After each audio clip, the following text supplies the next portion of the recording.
Behold the 72 demons of Solomon.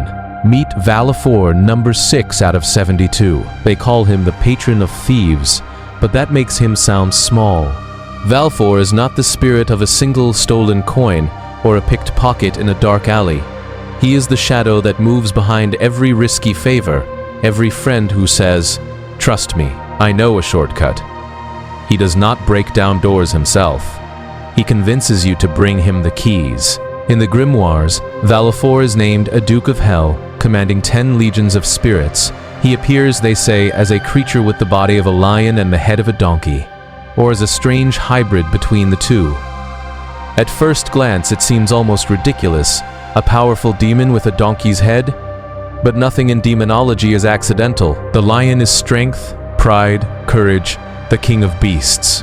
The donkey is stubborn, underestimated, often mocked, associated with burdens and thieves' work. Put them together and you get Valefor, a creature that looks like it should be noble, but is forever tied to low, dirty tasks. A king of thieves, a lord of wasted potential.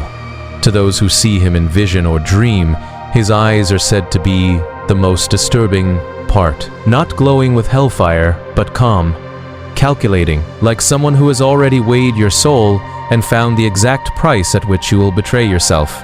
Valefor's domain is not simply theft. It is trust as a weapon. He does not always appear at the moment a crime is committed. He prefers to arrive earlier, when two people shake hands on a secret deal, when someone whispers, "No one will ever know," when a small line is crossed because we're friends, right? Valefor is there. He is the demon of the first compromise. The first time you steal something small from work and tell yourself it doesn't matter. The first time you lie for a friend and feel a strange thrill because it worked. The first time you realize you can use someone's trust as a tool. He doesn't need you to rob a bank. He just needs you to enjoy that feeling. Because once you enjoy it, you will come back for more. In the halls of hell, if you follow the stories, Valefor's realm is not a torture chamber, but a city built on stolen things. Imagine a sprawling, crooked town made of mismatched bricks, every stone taken from somewhere else. Doors that don't match their frames, windows that once belonged to palaces, roadstones cut for other roads long forgotten. Every object has a history. Every piece of furniture remembers a hand that lost it. There are streets lined with broken vault doors, bent locks, twisted safes cracked open like eggs. Above it all, tangled between the towers, hang chains of keys, thousands, millions of keys, clinking softly in a wind that never stops. At the center of this city of theft stands a plaza paved with melted metal, coins fused into a floor no one can spend. Here, on a raised platform of black stone, sits Valefor, sometimes as a lion body with a donkey head, sometimes as a cloaked figure with a lion's mane and a crude animal mask where his face should be. Around him move spirits of thieves, con artists, betrayers, corrupted guards and treasurers, all reliving the deals and betrayals that brought them into his orbit. He does not whip them. He does not scream. He simply watches them trade with each other over and over, never trusting, never stopping, always trying to get just a little more. That is his hell, not fire. Endless bargaining. On Earth, Valefor's influence is most visible, where loyalty is used as a bait. He is the demon of the good friend who always leads you one step closer to ruin. Old texts warn that he attempts thieves to be loyal to one another and then betrays them in the end. Translated into modern life, it looks like this. He helps you find exactly the wrong person to trust. The partner who says, "We're in this together," but disappears when the police arrive. The friend who always has dangerous ideas and convinces you to join. Yet somehow, only you pay the price. The mentor who tells you, "We sometimes have to do things off the record," and uses your obedience to protect himself.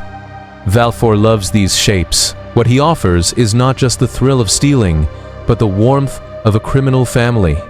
A group that feels closer than blood, bound by secrets, by shared risk, by we would never sell each other out. And when that day comes, Valefor does not need to lift a claw.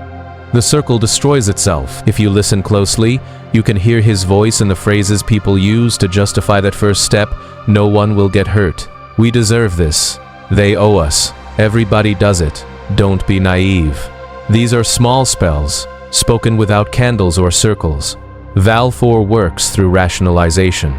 Not sudden madness, not uncontrollable rage, just slow, logical steps.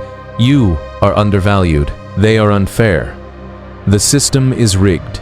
So taking a little extra is not really wrong. And maybe the first time it really doesn't feel wrong. It might even feel like justice, but somewhere in that shift, something more precious than a coin is stolen, your own sense of where your line is.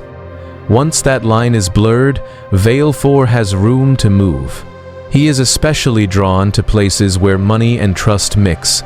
Banks, companies, charities, corrupt institutions, small groups handling large sums, friends who go into business together without clear boundaries.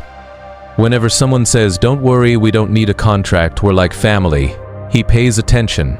He is not the demon of poverty. He is the demon of temptation through proximity. You see wealth, you help manage it, you see how easily it moves, and slowly a thought creeps in. No one would even notice if a small amount disappeared. That thought is not yet a crime. It is a knocking on a door. Whether you open it or not is still your choice. Valefor will wait as long as it takes.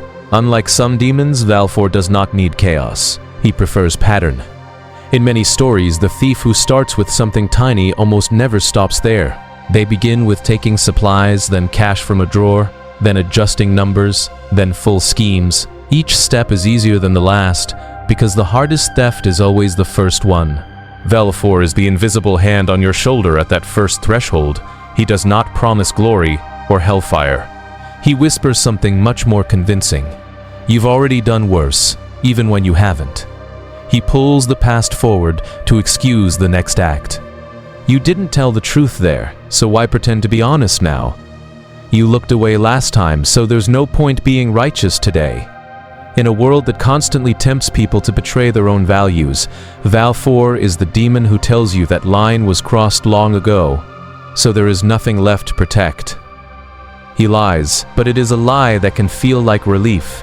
Psychologically, you can see Valefor as the spirit of self-corruption, the side of a person that says, "I know this is wrong, but I will live with it," and then lives with it by not thinking about it at all. Every time someone steals from themselves before they steal from others, their integrity, their boundaries, their ability to say no, they move closer to his city. It doesn't matter whether they believe in demons or not. Valefor doesn't need belief. He needs repetition. Every repeated betrayal joins the last one, like links in a chain. If you could see that chain, it would look very familiar. The same metal as the keys that jingle over his infernal city. But like all strong shadows, Valefor also reveals something the moment you look straight at him.